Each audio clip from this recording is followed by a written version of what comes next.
Wonder, chapters 108 through 111. Voices in the Dark. Finally, after what seemed like forever of running, someone yelled, "I think we lost them."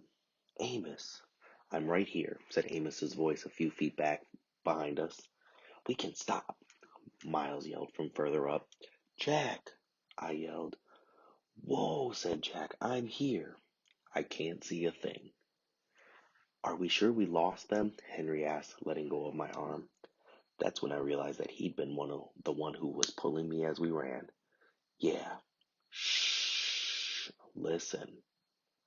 We all got super quiet, listening for footsteps in the dark. All we could hear were the crickets and frogs and our own crazy panting. We were out of breath, stomachs hurting, bodies bent over our knees. "We lost them," said Henry. "Whoa, that was intense." "What happened to the flashlight?" "I dropped it." "How did you guys know?" said Jack. "We saw them before. They looked like jerks." "You just rammed into them," I said to Amos. "I know, right?" laughed Amos. "He didn't even see it coming," said Miles. "He was like, 'Are you a freak too?' And you were like, 'Bam!'" said Jack. "Bam!" said Amos, throwing a fake punch in the air. But after I tackled him, I was like, "Run, Amos, you schmuck. He's 10 times bigger than you." And I got up and started running as fast as I could. We all started laughing. I grabbed Augie and I was like, "Run," said Henry. "I didn't even know it was you out pulling me," I answered. "That was wild," said Amos, shaking his head. "Totally wild." "Your lip is bleeding, dude." "I got a couple of good punches," answered Amos, wiping his lip. "I think they were 7th graders. They were huge." "Losers," shouted Henry really loudly, but we all shushed him. We listened for a second to make sure no one heard us. "Where the heck are we?" asked Amos. "I can't even see the screen." I think we're in the cornfields," answered Henry. "Dude, we're in the cornfields," said Miles, pushing a cornstalk at Henry. "Okay, I know exactly where we are," said Amos. "We have to go back in that direction. That'll take us to the other side of the field." "Yo, dudes," said Jack, hand high in the air. "That was really cool of you guys to come back for us." "Really cool. Thanks," I said, holding up. "No problem," answered Amos, high-fiving Jack. Then Miles and Henry high-fived him too. "Yeah, dude, thanks," I said, holding my palm up like Jack had, though I wasn't sure they'd high-five me. Amos looked at me and nodded. "It was cool how you stood your ground, little dude," he said, high-fiving me. "Yeah, Augie," said Miles, high-fiving me too. We're literally littler than you guys." "I didn't know what else to say," I laughed. "Very cool," said Henry, and he high-fived me too. "Sorry I ripped your sweatshirt." I looked down and my sweatshirt was completely torn down the middle. One sleeve was ripped off and the other was so stretched out it was hanging down to my knees. "Hey, your elbow's bleeding," said Jack. "Yeah," I shrugged. "It was starting to hurt a lot." "You okay?" said Jack, seeing my face. I nodded. Suddenly, I felt like crying, and I was really trying hard not to do that. "Wait, your hearing aids are gone." "What?" I yelled, touching my ears. The hearing aid band was completely gone. That's why I felt like I was underwater. "Oh no," I said, and that's when I couldn't hold it in anymore. Everything that had just happened kind of hit me and I couldn't help it. I started to cry, like big crying, what Mom would call the waterworks. I was so embarrassed I hid my face in my arm, but I couldn't stop the tears from coming. The guys were really nice to me though. They patted me on the back. "You're okay, dude. It's okay," they said. "You're one brave little dude, you know that," said Amos, putting his arms around my shoulders. And when I kept on crying, he put both his arms around me like my dad would have done and let me cry. The Emperor's Guard. We backtracked through the grass for a good 10 minutes to see if we could find my hearing aids, but it was way too dark to see anything. We literally had to hold on to each other's shirts and walk in a single file line so we wouldn't trip over one another. It was like black ink had been poured all around. "This is hopeless," said Henry. "They could be anywhere." "Maybe we could come back with a flashlight," answered Amos. "No, it's okay," I said. "Let's just go back. Thanks, though." We walked back toward the cornfields and cut through them until the back of the giant screen came into view. Since it was facing away from us, we didn't get any light from the screen at all until we'd walked all around the edge of the woods again.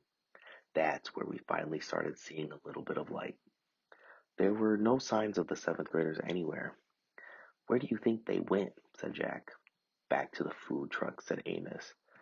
"They're probably thinking we're going to report them." "Are we?"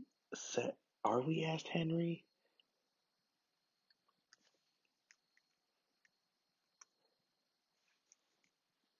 They looked at me. I shook my head.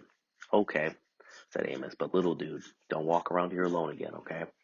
If you need to go somewhere, you tell us and we'll go with you." "Okay," I nodded. As we got closer to the screen, I could hear high on the hill was a lonely goat herd and could smell the cotton candy from one of the concession stands near the food trucks. There were a lot of kids milling around in the area, so I pulled what was left of my hoodie over my head and kept my face down, hands in pockets, as we made our way through the crowd. It had been a long time since I'd been out without my hearing aids, and I felt like I was miles under earth. It felt like that song Miranda used to sing to me. "Ground control to Major Tom. Your circuit's dead. There's something wrong." I did notice as we walked that Amos stayed right next to me, and Jack was close on the other side, and Miles was in front of us, and Henry was behind us. They were surrounding me like as we walked through the crowd of kids, like I had my own Emperor's Guard. Sleep.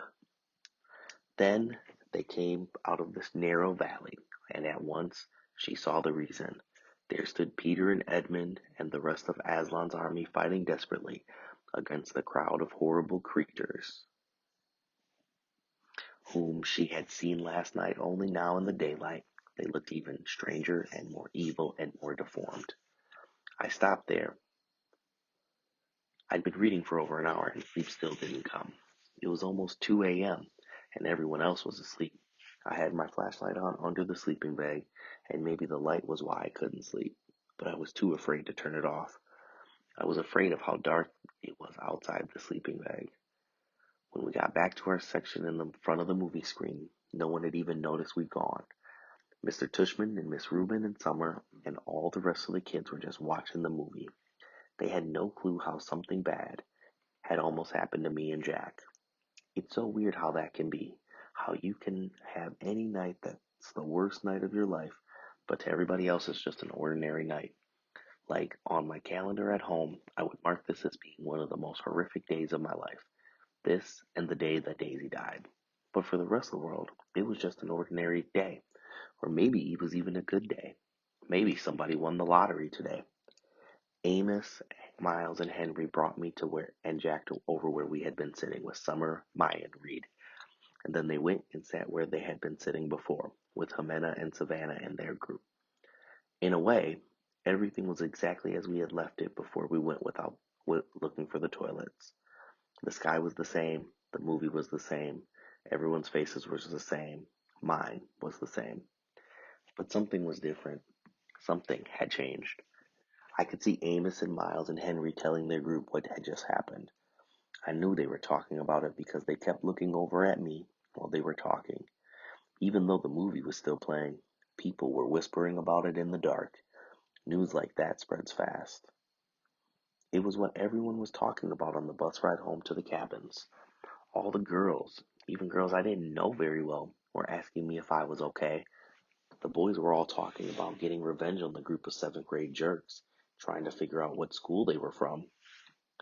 I wasn't planning on telling the teachers about any of what happened, but they found out anyway. Maybe it was the torn t-shirt, sweatshirt, or the bloody elbow. Or maybe it's just that teachers hear everything. When we got back to camp, Mr. Tushman took me to the first aid office, and while I was getting my elbow cleaned and bandaged, talking with Amos and Jack and Henry and Miles, trying to get a description of the troublemakers. When he asked me about them a little later, I said I couldn't remember their faces at all, which wasn't true. It's their faces I kept seeing every time I closed my eyes to sleep. The look of total horror in that girl's face when she first saw me. The way the kid with the flashlight, Eddie, looked at me as he talked to me, like he hated me, like the lamb to slaughter. I remember Dad saying that ages ago, but tonight I think I finally understood what he meant. Aftermath. Mom was waiting for me in front of the school along with all the other parents when the bus arrived. Mr. Tushman told me on the bus ride home that they had called my parents to tell them there had been a situation the night before, but that everyone was fine. He said the camp director and several counselors went out looking for the hearing aid in the morning while we all went swimming in the lake, but they couldn't find anything. Broarwood would reimburse us the cost of the hearing aids, he said. They felt bad about what happened. I wondered if Eddie had taken my hearing aids with him as a kind of souvenir, something to remember the orc. Mom gave me a tight hug when I got off the bus, but she didn't slam me with questions like I thought she might. Her hug felt good. It didn't shake it off like some of the other kids were doing with their parents' hugs. The bus driver started unloading our duffel bags, and I went to find mine while Mom talked to Mr. Tushman and Miss Rubin, who had walked over to her. As I rolled my bag toward her, a lot of kids who usually didn't say anything to me were nodding hello or patting me on the back as I walked by. "Ready?" said Mom when she saw me. She took my duffel bag, and I didn't even try to hold on to it. I was fine with her carrying it. If she had wanted to carry me on her shoulders, I would have been fine with that too, to be truthful. As we started to walk away, Mr. Tushman gave me a quick, tight hug, but didn't say anything.